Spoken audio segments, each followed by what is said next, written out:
So fascinating, and I'm already reading some of the reviews back here. Meltzer is a master, and this is his best. Not since The Girl with the Dragon Tattoo have you seen such a character like this. Get ready to meet Nola. If you've never tried Meltzer, this is the one. Well, that's pretty darn good from Harlan Coben. Yeah, no, I had to pay him like $10 for that one. So, I mean, this is just a fascinating, fascinating main character, I think. And just the Houdini, it's just amazing to me how you weave this all together, Brad. Yeah, you know, and for me, it has to come from the character, right? And watching Nola, who's a character who suffered so much, it's like someone on addiction. You got to fight your way back. And you claw and you fight. And when she just had a ferocity, she just, every time I was sitting there on the right, she just grabbed me by my throat and said, pay attention. And I had to listen to her, but I realized when I was tracking where she came from, I owe it to Harry Houdini. Because Harry Houdini was also obsessed with coming back from the dead. Harry Houdini had, and I'm not going to spoil a lot of the book, but he had his own secret service. Harry Houdini had a private secret service made up of those most loyal to him. And the reason he got to pull off his tricks is he would send them into a town. So they would see what kind of handcuffs the cops would use. They would see what kind of locks were on the jail cells. They were the ones who would go in and see the fake mediums that were doing seances, all their tricks. And then they would report back to Houdini. And what I loved about that is that if you have your own private secret service, there's so much you can pull off. And Houdini obviously did a lot of work for the government. And I won't ruin that, but you'll see the work he did in the book. And even though it's fiction, even though it's a thriller, I like to base it in reality. But the one thing that I was obsessed with Harry Houdini was this, is he was so obsessed with people coming back from the dead that he gave everyone in his secret service and his family members secret code words that if they died and there was a seance, they could use that code word to let them know this is really me. So it wasn't just the, the medium who would say it. And the one word that he gave to his mother, the woman who died, who he never got over her death, was a single word, forgive. Forgive. And I was like, that's what we all need when we come through tragedy. If you're fighting addiction, if you're fighting back from abuse, whatever the heroes of our book are fighting against, what Nola's fighting against when she's fighting in this book, is you got to start with forgiving, especially yourself. I was just going to say, yeah, it starts with you. And that was, I owe to Harry Houdini as the one who taught it to me. And I realized I needed it in my own life, right? When I get to the end of the book, I'm always like, what am I writing about? I'm like, that's what I'm writing about. When it's coming through my own stuff that I'm dealing with, is trying to learn how to forgive. We all need that lesson. So the escape artist obviously has a lot of meanings, but I owe the great escape artist himself more than anyone. That is incredible. I just love your insatiable appetite to learn. Yeah, no, I don't know if it's learned, but it's a cool stories, right? There's nothing more powerful in the world than an idea, right? And a story is just a bunch of ideas. So the story is the ultimate power. And to me, when you have that history, the great part of history is it always tells you the future. It'll always show it to you. It's just a question of whether to pay attention to it. And I can look at something that Harry Houdini did all those years ago and see something just as relevant today. And especially today where we're starving for heroes like Houdini. We're starving for people like that.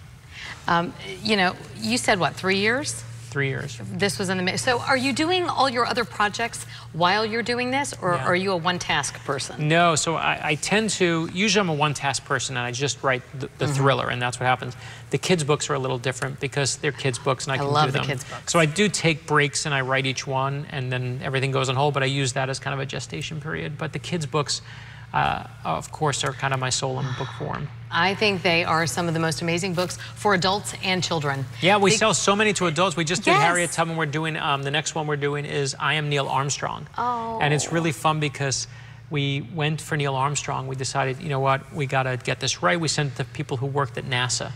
And the artist, Chris Eliopoulos, who draws our kids' books, he just drew every rivet on every rocket. We just got so nerdy about it. We just loved it. And we sent it to the friend who used to work at NASA, and we said, what do you think? And he said, you guys are such nerds. And I was like, when you can get NASA to call you the nerds, that's when you know you're doing it right. Right. And what's a little story? Because I love all the kids' books. They're not just about, oh, Neil Armstrong, the astronaut. They're about Neil Armstrong, the child. Yeah. So and telling those stories. So what did you learn about Neil Armstrong? You know, Neil Armstrong was amazing. Neil Armstrong, one of the things he wanted to do and conquer in his life is he wanted to climb this tree in his backyard. And he said it was something that had to be figured out. It was like engineering a problem.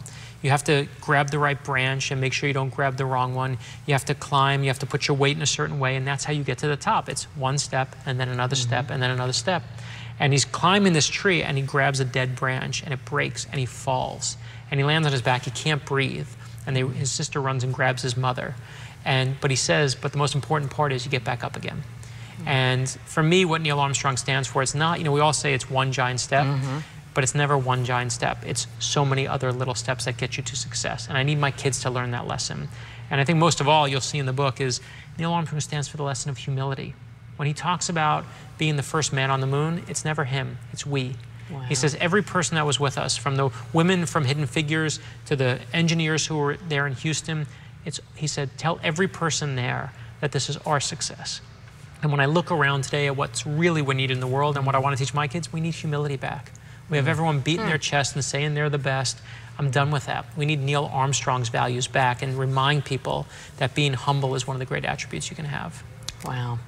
Comic books are also just part of your pride and joy, and I know Superman's always been at the top of your list, right? Yeah, so I love that. Yeah, Batman and Superman are my two. Yeah, so yeah. They asked me to do, I'm doing, coming out is Action Comics number 1000. And it's the anniversary of Superman. I mean, it's the greatest of all the superheroes. And to me, what I love doing when I get to write Superman, and I love doing my thrillers, I love the escape artist, but when I get to write Superman and Batman, and write S-U-P-E-R-M-A-N, and I get to put words in Superman's mouth, I'm wearing my underwear on the outside of my pants that day, right? I mean, that's just, it's the great day, and I'm not even joking, really, but the great part of it is, right, I mean, she will tell you it's true, but the great part of the story is not Superman. Yeah. The great part of the story is Clark Kent, because we're all Clark Kent.